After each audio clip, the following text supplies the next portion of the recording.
guys. So I think the last video of my channel will be talking about getting pregnant and having a baby.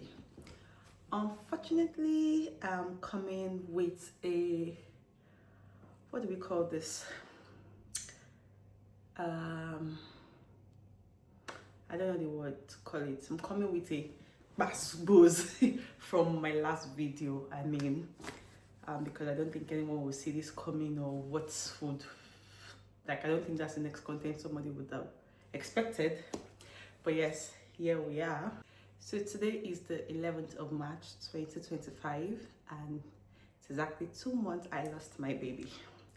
Not my pregnancy, no, my baby, my 6-month-old baby actually.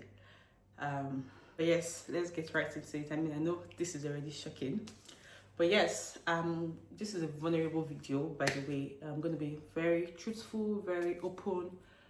I'm doing this video because I believe it could encourage 1 or 2 people.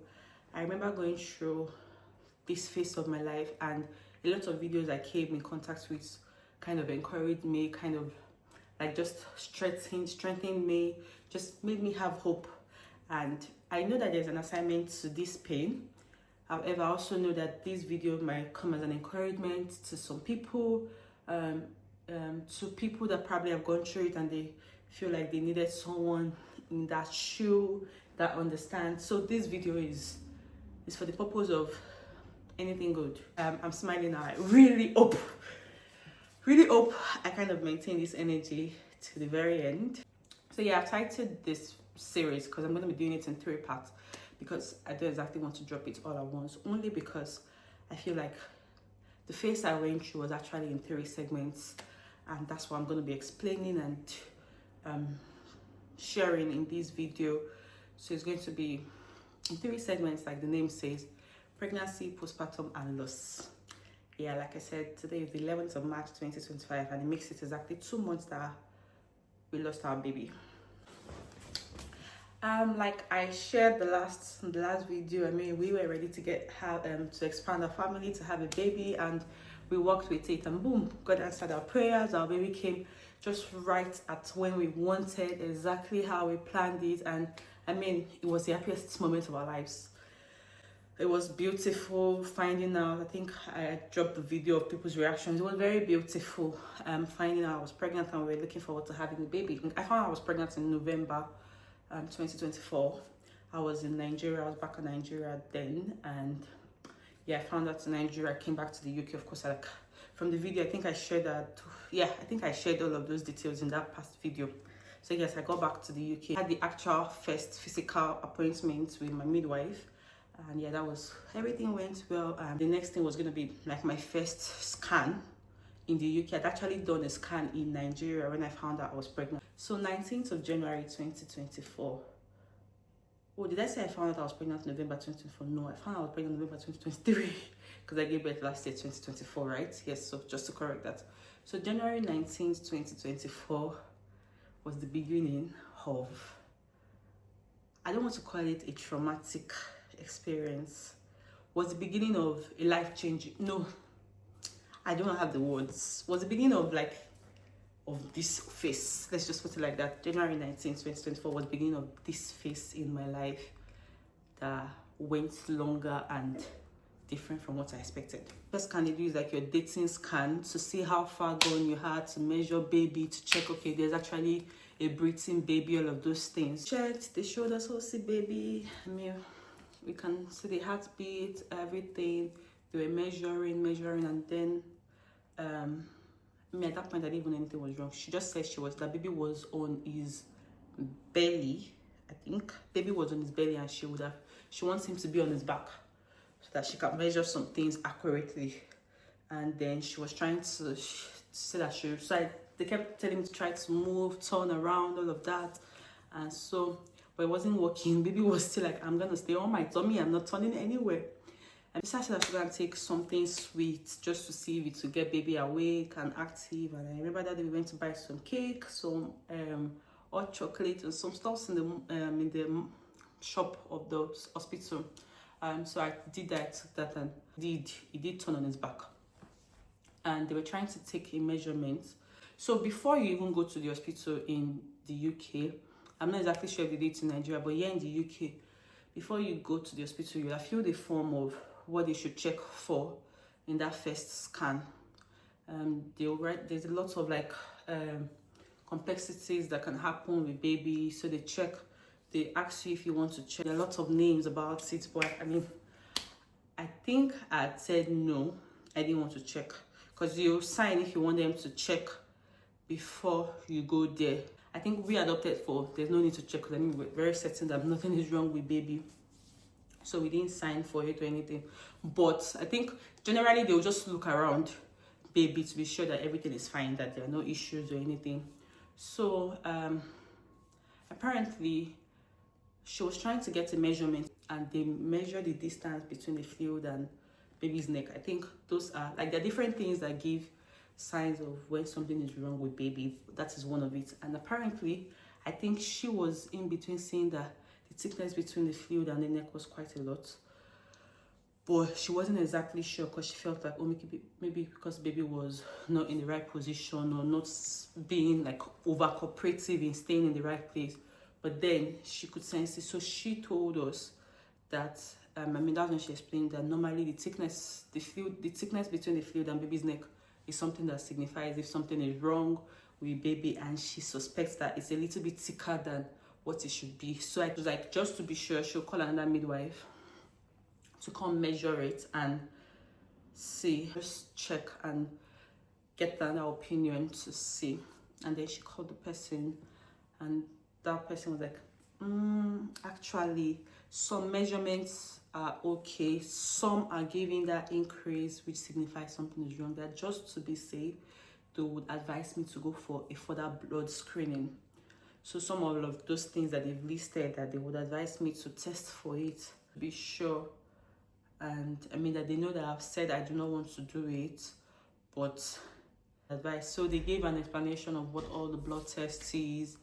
I mean, it's just a blood test and what they'll test for. Then they explain how the results can come out. If the results come out, this percentage, they shall did all the explanation. The percentage shall signify if truly something is wrong or not.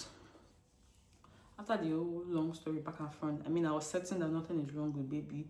It's them just, I mean, better safe than sorry, something like that. So yeah, I opted for it. Okay, fine, you should go ahead. So they took my blood and they did a test, and they had explained to us, they told us it was going to take this number of days to come out or so, and they'll let us know. We went to I won't say I was bothered. I wasn't bothered, because I don't think as human beings you think of the worst. Apart from human beings, I'm a Christian. I have faith in God so much. I'm just like, I mean, nothing can be wrong with baby. What wants to be wrong? Nothing can be wrong. This one, we asked of God and he gave it to us, so nothing can be wrong. And so we just went home. I don't think we were really bothered. We went back home, and I think the results came out. They called me and also mailed it, and so one of those tests showed that that's the one that had the high percentage. Every other one was out of it. Those other ones were like 0, but one of them was high. So I'll need to come in and they'll need to refer me. So they gave 2 other options. They do another test after that one, which that one they send it to another lab. That one is more extensive, something like that. They can check if it is. Even that one was about 99%, I think. But the one that was in the 100%, even that one was not like 100%. Is if you want to do an invasive test. So invasive test is though like check your belly, like where your pregnancy is, and then try to get some fluid out of baby. And that one was like, I'm not doing that, no. But any other further blood test I would do. I went into the hospital, and the lady took my blood, and she was like, I think she said something that if the result comes out positive, that what do I think, how do I feel, that I want to go on with the pregnancy and all. And I was so confident. I was like, nothing is coming out wrong in this pregnancy. I mean, my result is going to be perfect. I remember that day I said something to her. I asked her, I said, do you believe in God? She said, not exactly. I mean, like, well, I believe in God and I live my life. Like, I don't have a life without him. That's literally what I told her, that So he commands my every breath, and with him, everything is perfect. I told her, I said, you know what the meaning of my name is? I said, my name means Oluwadamiloju, and it means God assures me. And so I'm assured that nothing can go wrong when I'm planted in him. And I was just so sure, I was so confident. And I told her that day. She said, she likes my confidence and all. I said, I mean, it's confidence in God. And she said, yes. And I remember that day I kept telling God, God, you can't put me to shame. I've already bragged about you. He took the blood and I went home. And so there was like, so there are like 3 stages to confirm if they suspect something is wrong. Well, for what they were checking, for what they were saying in terms of baby. There are like 3 stages. So the first one was that first blood test I'd done, which is like the probability is, I don't know the numbers. But after that one is this further blood test I was going to do, which is almost accurate as well. The third one is that invasive one, which I had said I am not doing.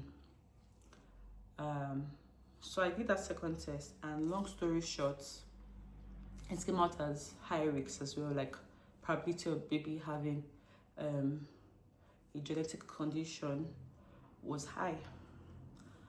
And I'm like, okay. So after that, I mean, when the result came out, they were going to refer us to fetal medicine. This is where they have like more equipment, more machines that can actually check what is wrong with baby and all. So I was referred to fetal medicine, and I went for that scan, and then they checked and did all of their stuff. They explained that they would check, they would do lots of things, and then they would explain to me what they feel or what they see and all. So I was there and they were checking, and I remember I was just laying down on that bed, and I was just like really praying to God, and just praying to God, and just like praying to God that God, nothing is wrong with this baby, nothing is wrong with this baby. And long story, after the scan, something was wrong with baby. So they had seen that baby had a hole in his heart, a big hole, because for some people that might have information about medical stuff, there are some certain holes that can close by itself in a baby, while there are some holes that require surgical process. So he had an AVSD. Blood should pump this way, not mix with each other, and then go out in a certain way in our body. But in his, because there was an hole, blood was mixing, then blood was going into the lungs as well, which shouldn't be. And so I mean, he had a complicated heart, something like that. And she was like, that's what she can see, and which would require a surgery when baby is born. They will now refer me to heart. They refer me to heart department. That's the cardiology system where they specialize in heart. So now that they've been able to figure out, okay, it is the baby's heart that has issues, they refer me to this unit to see more extensive and see what is wrong and any other thing that they cannot see. I remember that day when they finished telling me everything, and they sent me to one room to just wait, and while they prepared the report, and that room, it's like they know that once you come to this place, they give you a news that makes people cry. Because just when I entered, before it was my son, it was a couple that was there, and they had cried in that room. I said, blood of Jesus. Anyways, long story short, after my appointment, I was directed to that room, and there was a big pack of tissue there because they know people used to cry. And I cried. Not because I didn't trust God or I was like, no, this is not what I'm expecting to hear. And I'm like, I mean, every step that you're getting closer to be like, okay, God, let's be that they say that there's an error. Every step getting closer shows you that something is wrong. And they are more certain and certain. And I cried.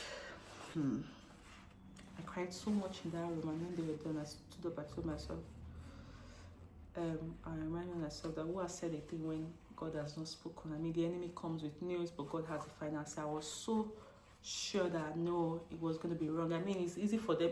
I've not heard stories of them, so this person will require surgery and then to heal on its own. So I was like, okay, it's like God is he wants to use my life to like prove something. I want to use my life to prove something this period. And I mean, I was like, all right, it's okay. Shall I give me the strength to go through this whole journey? And so they had scheduled me for an appointment with the cardio team. to have like a more extensive scan to look into baby's heart to see everything. And so they said from then henceforth, I was going to be having my appointments in this particular clinic because this one has more machines and like they can use to like assess baby and check anything. So they had classified me as high risk because for babies with hearts like that with genetic conditions, they have more risks to like die in the womb and like that. So for here in the UK, you don't have as much appointments as you probably be able to have in Nigeria in terms of antenatal. But yeah, it's like I think 12 weeks. They shall like setting and it's like good gap. Apart from if you have any issue, they don't really see you as often. But for me, they said I was going to be having my appointments every 4 weeks to be sure baby is still breathing and all. I went home that day, if I remember clearly. Was it that day? Because of course Tayo did not go with me. He was working and I didn't want him to get, yes, he was working in the other room and I didn't want him to get disorganized because it was just still like after early in the day and I knew he was working. I didn't want that to like just disrupt the whole day. And I got back and I greeted him. I was like, I'll just be in the room when he's done. Probably you noticed the way I greeted him. I mean, there's no way I could pretend so much. He could sense that something was wrong. And then he came into the room and I was like, what was wrong or something? And I burst into tears again. I shall explain everything that they have said. And they said baby has a hole in his heart and to be monitoring more. I mean, every other thing is perfect, growing well, no issues, just that heart issue. And yeah, so they've referred us to cardio team to just have a more extensive look at things and to let us know the appointments day. So like once I know, I should let him know so that he can book that day off because I mean he had to like be there.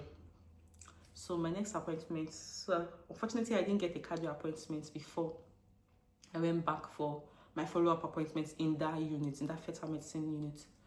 And when I went back there, baby was doing well, every other thing was fine apart from his heart, which she still confirmed that she can still see the same thing. That have I been able to have my appointments in cardio? I said no, she said she'll follow it up so that I can have it as soon as possible. But she can still see the same thing and she think that is what the case is going to be. They just need to see how, like, have a more detailed look on it and see anything. And we said, okay, no wahala. All of those period, of course, when we got the news, we already started praying about it, like seeking God's face, just like literally praying about it. After the appointment, we got our cardio appointment. I think that was already, so because I didn't get it in me, because to get appointment in this UK is whoa. So because I didn't get that appointment, because after that time they had confirmed about the heart, I'd gone again, which means it was like 4 weeks after, because my appointment with those people was every 4 weeks, which means, and that 1 month has passed before I was able to go to cardio. At that point, when I was able to have like a cardio appointment, baby had formed properly like a baby, like hands, legs, everything had formed, something like that. But I mean, we had our cardio appointment, we went in, we had a consultant, they checked, did all of their checks, their scans, everything that they would do, and when they were done, they took myself and Tayo to a room again. And this one was before they said it was a hole in his heart. Said the positioning of one vein was not in the right place. So the vein, they drew it, showed us lots of pictures of what a normal heart should be like and what his own heart is like at that point. So before, they had told us from that first hole that they had seen, they had told us it will require surgery between 3 to 6 months. But this particular time when we went to this cardio, with what they had seen, the whole pulmonary vein being in wrong positions and a lot of their own complications that they had seen at that time, they said baby will require surgery immediately after birth. And that was when they gave us like a full breakdown of all of the effects of these heart conditions he has, the hole in his heart, the vein that they had seen at that time. They had made us understand that because of the hole in his heart, it will be hard for him to add weight because his heart is going to be overworking. He might not feed well because he's going to be getting tired to feed. What again did they say? Slow weight gain. will be more vulnerable to respiratory diseases and all because of all of that. And they will need to do a surgery. Some children require drugs to manage till they're able to do the surgery. But for him, for the other one that they are seeing, they require an immediate surgery. So we went from them telling us that it was going to require surgery between 3 to 6 months to them saying it's going to require a major surgery immediately after he's born, and then the other surgery 3 to 6 months. Because for the hole in the heart, they can't, for AVSD, they don't do AVSD immediately, because the bigger you are, the better they are able to do AVSD surgery. So AVSD surgery is not done immediately at birth. But what they are saying on the other place was going to require an immediate surgery. And then she explained to us how they were going to do everything and the side effects of, if it goes wrong, it can cause brain shock. I mean, it can cause brain damage. Like, I don't really think there was anything good that came out from that conversation. And I mean, they would, as over here, they let you know that because some people don't want to subject themselves to all of that phase, they are allowed to take out baby that's like kill baby. Literally, that's the word. That's what I understood it as, like, right? So they gave us the explanations, everything, and literally what they advised was to terminate the life of baby because they felt he had like lots of conditions and all. I mean, they won't tell you directly, but indirectly, that's what they're trying to advise you, because she kept saying that, I mean, it's only one out of the probability of you having another baby with any condition like this. Once you've had one, is 0 point clinical. And okay, before I go on, there's no cost. Like, for what he had, it was just a rare activity.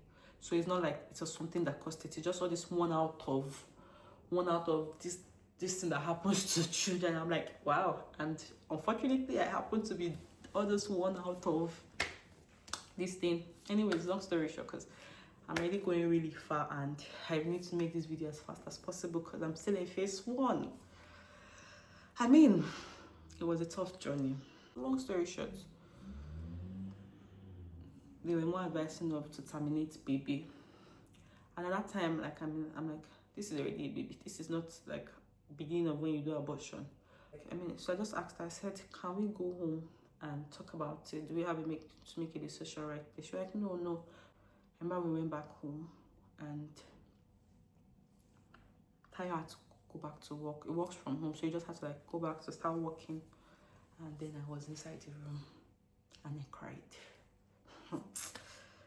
And I cried so much. I was just so sad. Like, this is not the pregnancy I looked forward to. Like, it, you know, the joy of pregnancy. I mean, I loved my pregnancy, and no matter how traumatic or how it was a beautiful experience, and I'm grateful I got to experience it. But it came with a lot of mentally draining stuff, because I don't know English at this point. And anyways, at that night we ate. No. I think that day when I got back, I did not cry. No, I didn't cry. That day I got back, and immediately after they said everything, I just started praising God. I didn't cry that day. It was that very first time I knew I had cried. That day I didn't cry. After we had that cardio and they told us, I don't know, I couldn't just, I'm like, I've cried. It's not changed anything. Who do I know? God. What can I do? Call on him. And I remember that day I just kept singing and praising God. And the truth is, even the first time I cried, it wasn't because I was scared that anything was going to happen. It was just, I mean, expression of, they tell you something, you hear in news, you react to it. But deep down, I can tell you for sure that all through this journey, and more than I'm going to share, I never for once doubted that it was going to be a lie. When I mean it, I was of the stand that all of these things that they're saying, none of it was going to be wrong with my baby. I was just so sure. I had this much faith that I couldn't explain where it was from. I couldn't explain why I was just this certain that nothing was going to happen, or nothing was going to be wrong with my baby. So that day I got back and I just praised, I danced, and that was it. And at night, after we ate, when we were in bed, we knew we needed to talk about what they had said. And for the first, even that time when they had told us of something was wrong with baby, and if you don't want to go on, at that time, Taya was not bothered or anything.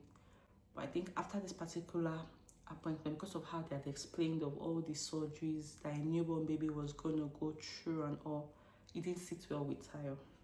He trusts God and he knows that we are believing God. We've been praying, we're going to keep praying, that he trusts God that none of this is going to be the case. He's so certain that, but we need to look at the part of what if it is.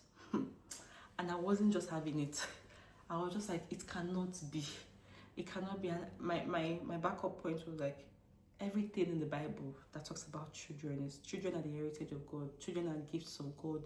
There's no place that speaks about, there's a part in the Bible that says there's a time to die, there's a time. There wasn't just a part that I could point to that spoke about this happening to children. You say, okay, but I know that there's some people that happens to, yes, but when you have your own faith in God, you're just like, well, in my own case, it's not going to be so. And I was just so certain, and I was like, he knows, we're sure, but he just wants us to discuss that part of what if. And like I said, there wasn't just what if in my dictionary. And okay, yes, trusting God does not mean being ignorant and saying, okay, discussing this. It doesn't mean I'm saying it might happen. It just means, okay, talking about it. Okay, even if I didn't want to talk about it, I was just like, no, this is either. I was like, it cannot happen. And that day I just told Tara that, okay, if all of these things is what they say. See, I couldn't even complete the statement because I just felt like it's not possible. And I just knew that I begged, I was like, we're not going to take out this baby. And I was like, of course, he doesn't want us to take out the baby because he trusts God. But his one is, if what they're saying happens, he's not ready to subject a child to all of these things that they are saying. Because literally they're explaining to us how the surgery was going to go. They're explaining to us the side effects of the surgery. So it didn't sit well with him. So for the first time, it was like he had to have us think about all of these things that they said is wrong because of subjecting a child to that. And me on the other end, I was so certain that nothing was going to happen to baby. Nothing. I was 200% sure that nothing was going to be wrong with my baby. Call me, I'll just say it was fate. It was fate. I want to have faith in God. For people that know me, even the smallest of things like the non-material things, like things are not really important, I have faith in God about. Talk more of like a human being, like what God has given to me. It didn't just make sense to me that it was gonna not go the way, like perfectly well, or something like that. And I remember telling Tyra that day, you should just let us trust God. And let's just hold on to God, that nothing was going to be wrong with this baby. Nothing is going to be wrong, that every single thing they said was not going to come true. And it was not going to be so. And we should just trust God. Long story short, after that night, we decided we were going to trust God and stand on the fact that nothing was going to be wrong with our baby. And we're going to pray and believe, and nothing was going to be wrong with our baby. And I think it was after that point I knew that, okay, I wanted to tell some people, not because of we couldn't pray on our own, but the Bible says one would chase 1,000, two would chase 10,000. We had to imagine more people. So I was just going to tell immediate family members, and I think along the line I was led to tell a few of my friends, my girlfriends, who prayed with me through the journey. But yeah, after that conversation, we decided we're going to trust God and go on with the pregnancy and all, but it was a challenging period. Funny enough, I wasn't scared. And I don't say this to try to form of how I trusted God. See, during my pregnancy period, I was 100% sure that everything they had said, none of it was going to be wrong with my baby. I don't know why. I just had that amount of faith. I mean, I think it comes from, they say faith comes from hearing and hearing. I've listened to the word of God, I have read the word of God, I have prayed. See, to trust God comes with like literally you're selling off yourself. That's, I think when they say you sell off yourself for Christ, that's what happened to me during my pregnancy period. I was just sold. I was sold that it's me and God. God, me and you. I mean, I'm your favorite child. You can't watch me go through any of this and what. So I was just sold that nothing was gonna happen. And I mean, but it won't reduce the fact that there's this news that they're telling you and you are contending with it. Do you understand? So it didn't stop the fact of making me think about what they've said. It didn't stop the fact of that causing, like, not making it the sweetest of journey. I wasn't scared, but there was that mountain. Do you understand what I mean? So you know when there's a mountain in front of you, it's not that it stops you from like trusting God, but you can see the mountain in front of you. You just know there's a mountain that your faith wants to triumph over. So that's how it was for me during my pregnancy. There was that mountain of all of the news that they had said was wrong with my baby, but then my faith was there to carry me to say, no, this is not going to be the case. This is already getting so long. But yeah, I mean, it happened in 9 months. It wasn't a day thing. So yes, pregnancy went on well, continued, and I had my appointment, follow up to check baby was doing okay. So I remember I said something that period when we were talking about what they had said, if we wanted to carry on with the pregnancy. I said something, I said, if I go for an appointment one day and they tell me that baby has died, I'll collect it and say, that is how God wanted it to be. That, but by myself say, I'm going to kill this baby because I do not trust God, then I am not going to do it. So we had decided we're definitely not terminating this pregnancy, because they had even explained how they were going to have to terminate it, because I was going to have to deliver the baby. So it was going to be like a stillbirth, though, but unfortunately they'll kill the baby. So they'll stop the baby's heart. They'll inject you to make the baby. I'm like, nah, no way, I'm not going to do that. People go through stillbirth, and I know how the trauma is, or this thing. This one is now me that is using my hand. Like, you guys, I don't think you guys understand the effect of like the options they were giving me, like the positions I was during my pregnancy. Pregnancy on its own is a journey that, I mean, kudos to every woman. It comes with hormonal changes, that's like life-changing things. And then now this is also like my reality of things. Hey, so long story, back to what I was saying. I decided that no, I said if one day I go for appointment and this baby is gone, that's fine, but I'm not going to by myself terminate it. So I think at that point baby has not started moving. So I mean, you're not exactly sure if baby is alive or not. I remember all those periods I was just like really praying every time that I'll carry my baby to full time. I will deliver my baby. I will deliver my elderly baby. I kept prophesying every day, every minute. I was praying. God feel me. God will prove himself. And I remember how much I always emphasized on God will prove himself. And of course, everybody was going to pray with me. And I think it was after a while, so I was just led to tell a few of my girls. So I told 6 of my girls. And very, very big thank you to these girls. I mean, if they're watching the videos, they know them, so I don't want to start calling names. They literally prayed with me every Wednesday and Sunday. It was less than 9 months before. I think it was about 5 months. I'll check. I'll probably write it. Like, it was for a long time after I'd found out about this. I think I was already going to I can't remember. I'm not going to say wrong time. But yeah, so at that point, I had more people praying with me, because I mean, I needed more people calling on God, more people standing in gap for me. We had a group where we prayed. They sent me scriptures every day, encouraging me. Like, you know, the days when the devil wants to come and shake your faith. Although me and the devil, we fought. Hey God, for one day I can't say I doubted.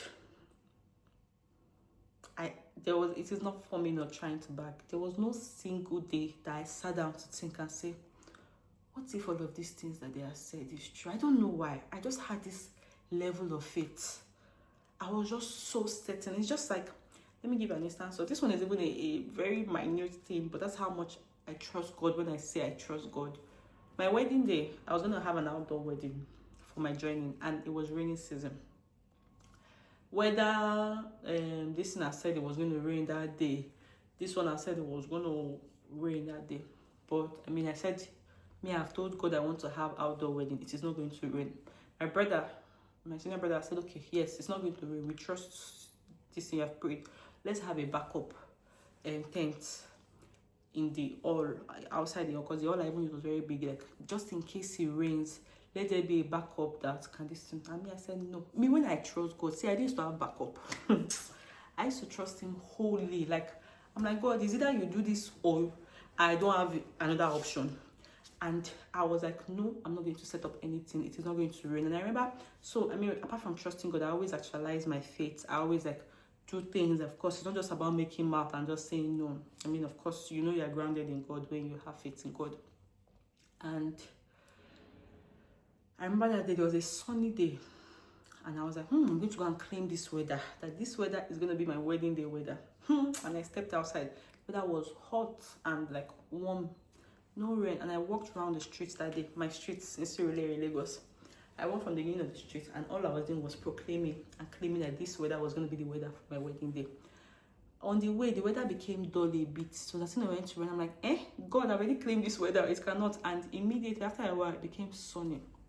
And I claimed that weather. And of course, my wedding day, I did not do any backup. Everything was set up outside. And you guys, that was exactly how my wedding day went. The weather. The sun was so much, they had to rush the service. And you see that day that the way I said it became cloudy a bit, it happened.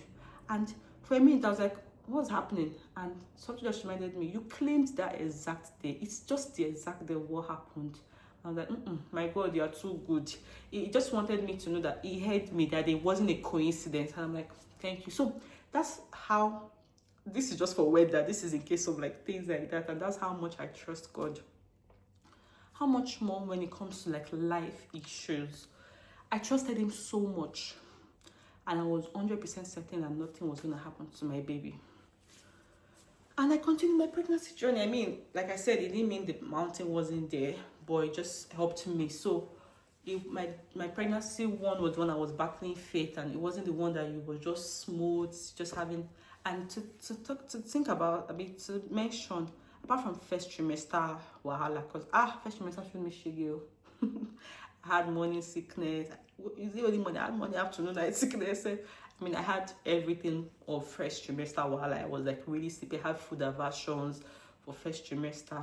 I think I actually did a video, you know, my vlog of my pregnancy thing. I was like, I mean, I'm hoping to vlog this pregnancy and share some. I actually did vlog, but I couldn't just drop those vlogs. I mean, I was gonna drop it probably after pregnancy, because I mean, I dropped my release of pregnancy after giving birth. I'll be right. Yes, so I was gonna drop all those videos maybe after pregnant, I mean after delivery, but I couldn't bring myself to, which I will talk about. And I mean, like I said, it was just a faith journey. So going on, before I started feeling baby's movements, every day I'm just like, I hope this baby is still breathing. I hope this baby is still alive. And I was just trusting God and praying on the journey. We kept going for our appointment. And then we had our next cardio appointment. For cardio appointment, it wasn't as regular as the 4 weeks on, to regularly check that everything is going well. Baby hasn't developed any other further thing and all. Cardio was because they feel like there's nothing that can really change. And then we went for our next cardio appointment. And to the glory of God, you see that heart, that vein thing that they had said they had seen in baby that will require immediate surgery. They said no, it wasn't there. That baby did not have any of that. But the hole was still there. And I'm like, okay, God has started. This is how one by one people will be saying you're not saying it. And I was very glad. And when that lady said it and she was like, she has some good news and she spoke and the rest, she was probably expecting me to jump and be happy. I just told her, I'm not shocked. See, when I think back of how I express faith to people, I'm just like, I'm proud of you, Damroju. And I know God is proud of you. I said I was not going to cry. Because I was so sure. And one of my friends said something along the line one time when we were talking. She was like, my name is Oluwadamroju, and it means God assures me. And I was just so sure. of God coming through for me. I'm not crying. I know when she finished talking that, oh, baby does not have this vein thing and all of that, but the hole is still there. I was like, I'm not shocked. She's like, oh, okay, sure, that doesn't be up. I said, because I know that all of these things are going to be null and void. She was trying to say, no, that this one could have been that because baby's heart was still developing, that's why it showed that I had this. I said, it's not doctors, it's not you people. There will always be something to justify it. It's fine. That, but me, I know that one by one, all of these reports is going to be going. And I was just very happy. They had said baby was not going to require an immediate surgery, as opposed to what they had said. But it was going to require surgery still between 3 to 6 months for the hole in his heart. I was like, okay, that's progress. Step by step, all of the reports will be nullified. We went home that day and we were so happy, and I praised God. I danced. Me and my husband, we did like a dance of faith. I remember we did a video to burn off all of the names that they had said he had, the AVSD, the genetic condition. We had done this to burn it off, and we danced. And I was like, I was going to share that video. Long story short, I was so happy. And yes, I told my girls that, oh, one of the things they had said was wrong with baby was no longer there, and everybody was happy. My family was happy, and everybody, I mean, we all felt like God was working this thing. And I mean, it encouraged me, and of course it boosted my faith. And I'm like, God, you will do it to the end. And you know, I'm the kind of person that as much as I trust God, I know that his ways are not our ways. And you know, every time I pray, I used to pray that God, by the time I go for my next appointment, let them say, oh, this thing has gone totally, or this is a, but I also know that God's ways are not our ways. So I was like, God, as much as this is what I want, that before the end of this pregnancy, all of this reports should cancel. Even if it doesn't work that way, what I want is the final result is what I am after. The final result that my baby is going to be healthy, my baby is going to be perfect, not single thing wrong with him. That was what I was after. So I didn't care how the process was going to be, as much as I desired that God, okay, let all of this go. So that, I mean, during this pregnancy, I can even have peace of mind. I can have ease that everything was okay. But I trusted that God, no matter how you say it to be, what I know is my baby will be healthy. So pregnancy went on. I think I stopped having, no, I didn't stop having cardio. I had cardio a few times. They checked. There wasn't change of the actual hole that they had seen. And they assigned me at that point, we already said, we are going on with pregnancy. So they were already making arrangements for, okay, when baby is born, they would assess baby properly. We can talk about the surgery more in detail and all of that. It's funny how during pregnancy, all the times when they were explaining things, I never paid attention, just because I felt like I was not going to need it. I was just so certain. All these people are saying, it's just story. Hey, need the boy, yeah. But yeah, and every time I went for my normal appointment, baby was active. They were like, he's a very active baby, he's very okay. Every other thing was okay. I started feeling baby moving. I feel like maybe any atom. I think even when there's no, when they tell you nothing is wrong, even when there's no, like, they don't say anything wrong with your baby, pregnancy just comes with that kind of anxiety sometimes. Maybe when baby has not moved for a while, hope this baby is still okay. So I mean, it happened to me sometimes when I'm just like, and because of me now, they've told me something is wrong. I'm just like, hope this baby is still okay. And for every time I had a worry, that this baby, this thing, my baby would kick me. Like, he just wanted to show me that, yes, I'm still here. It happened every single time. Like, the few times I had worry of this thing, it happened every time. It could be a coincidence. It could be my baby just being special baby. And it could be God just reassuring me so that, I mean, everything is fine.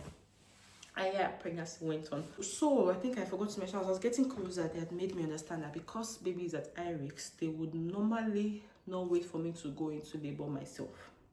They would induce me at 37 weeks, which is baby's full term. That's what they had said. And I was like, in my mind, I'm like, all of you are saying rubbish. The baby will come by himself. Anyways, they had mentioned that I would have an induction for delivery, just because, I mean, for babies that are at high risk, the longer you stay, the more risk there could be stillbirth. And for him that normally already, they've said something is wrong, they were advising that they will induce me at 37 weeks. I said, oh, let's wait till then. So, I mean, pregnancy went on. I showed up. My pregnancy was beautiful, apart from all of this. Like, I glowed. You people, my baby boy did me good thing with my skin. I mean, but I glowed. I had energy. I had my work. Like, I had jobs. I was battling that, but I was showing up of course, I wasn't posting in real time that I was pregnant. So, apart from people that knew that I was pregnant, but I was showing up, doing everything I could do with my life. But I was going through pregnancy and going through that, all of those news that came with pregnancy, and it wasn't the easiest of journey, but my faith helped me through. We got to last trimester, baby was still living, everything was still fine, and I went to the hospital. I went to the hospital at 36 weeks one time for my appointment, and they had said, so they're looking to induce me at 38 weeks. They didn't even say 37 weeks. They said 38 weeks. I was even happy. And I begged them, can they please give me extra 1 week, 39 weeks? That is, make it 39 weeks. If baby does not come by 39 weeks by himself, they can induce me. So they were like, as much as they will not want that, okay, no wahala, they would induce me at 39 weeks if baby does not come by himself. So they had given me the date July 11th for induction, which was going to be 39 weeks. Excuse me, if baby has not come before then. I said, Yana, no wahala. I went home and I started prepping for expectation of baby on July 7th or July 8th. So this is July 7th or 8th, one of that week. So I kept going. I remember we went for our anniversary date. Our civil anniversary is June 30th. We went for a date. So we went for this, our final date of a family of two before coming a family of three. And because, this whole, I think it's a myth, they say better safe than sorry. It's not good to take pineapple. Don't let me say it's a myth, because actually every pregnancy is different. What works for people? The general conception of pineapple can cause contractions or something. So when I went, my baby was 37 weeks. At that time it was full time. So if it came anytime from there, I was fine. When we went for that date, I took pineapple. I said, oh yeah, so that this baby, because I just really wanted a natural labor experience, because I've seen that induction is harder. And let me tell you, because yes, I ended up being induced. Induction is crazy. Labor is labor. I am not one to undermine one person's labor to say, but induction is, because it is an induced labor. Like, your body is not going into it naturally. They are inducing your labor, it's crazy. But let me not jump. Anyways, that day I took pineapple. Oh yeah, baby should start. Let me have contraction. We moved, so we're not in the former house. In the former house, we stayed on the 9th floor. That week, I used to go down the stairs, up and down, so that labor will start by itself, because I didn't just want them to induce me. Anyways, long story short, on the 7th or on the 8th, I had increased movement of baby. I don't know if you guys have heard of, they'll tell you if you have reduced movement, you come in, but there's also something like increased movement, baby moving more. So it could also mean baby is in, not crisis, but like maybe trying to, I don't know, but they said it's a thing too. So I went into my midwife appointment was that day, and I'd gone in and I told her that, oh my gosh, she even advised me. I'm just trying to remember how they said sex can also induce labor. I'll be like, natural labor. See me dragging my under, yeah, come here. This baby must come out by himself. That's just for joke. But yeah, so I told her that when I went to the hospital, I experienced increased movement of baby. And I think once there's just high risks of it, even when there's no high risks, they're always very cautious of pregnancy. Talk more when there's like a risk attached. So she wants me to go into the hospital, so for them to check and all. And that was on the 8th, right?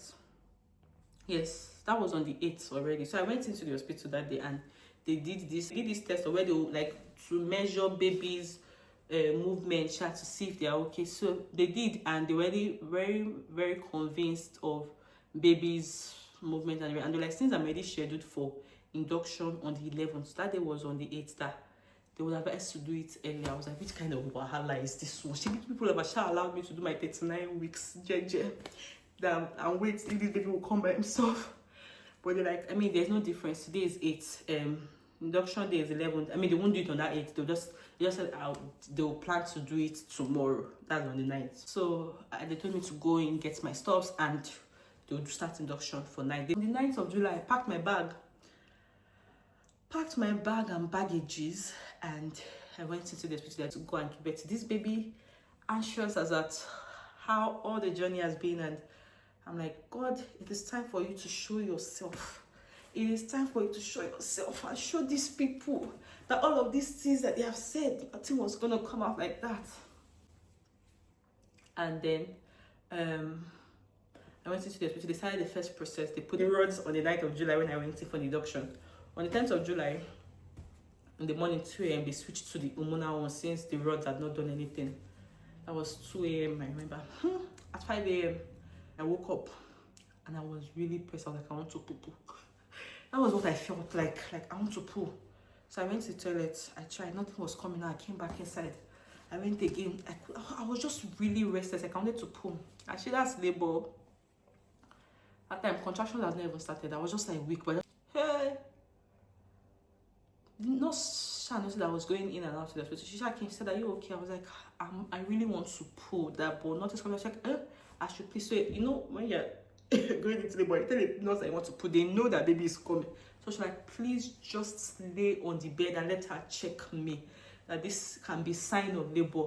That she just needs to check me. So I laid down, she checked, and she said I was already 3 centimeters dilated. I was like, oh, that has worked fast. That hormonal thing had worked fast, and they'll just take it out. Then they took it out and they moved me.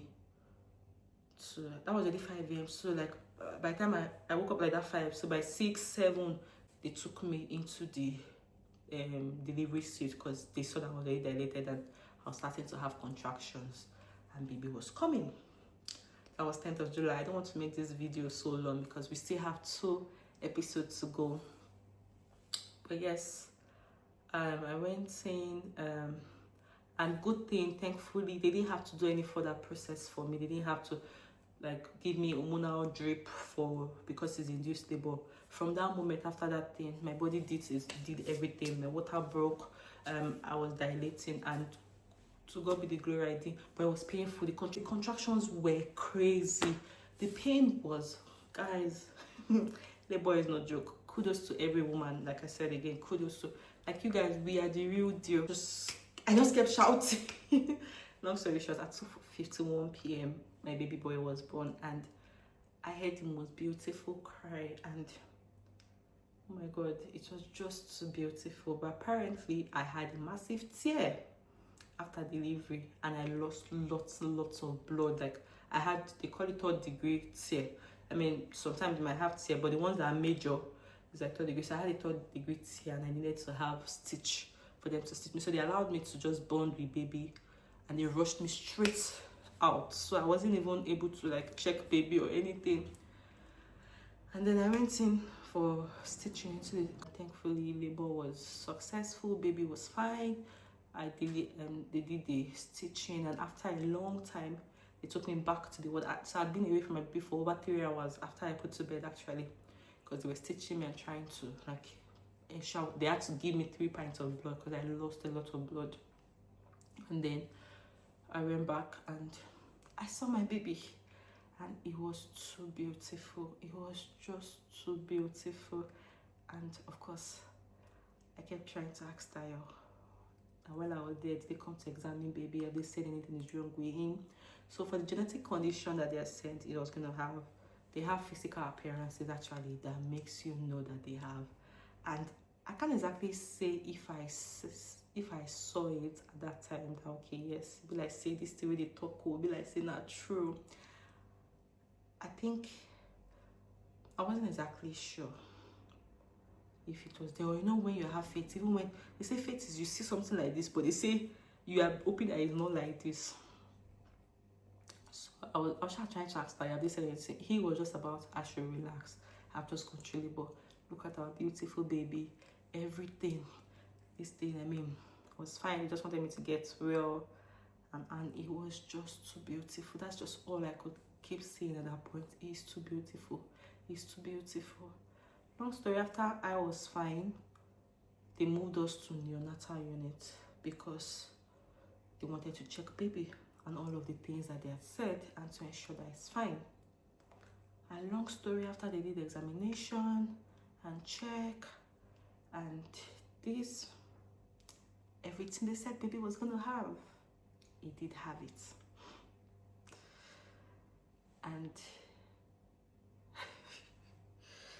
And I still had faith. How crazy. I still had faith that, nah, even if they said this, it doesn't have to be this.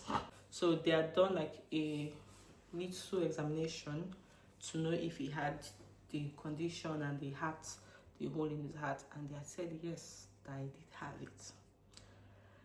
We're gonna have to do some blood tests as well to confirm some things, and at that point I still had faith that the result was gonna come out no. They said he had the hole in his heart.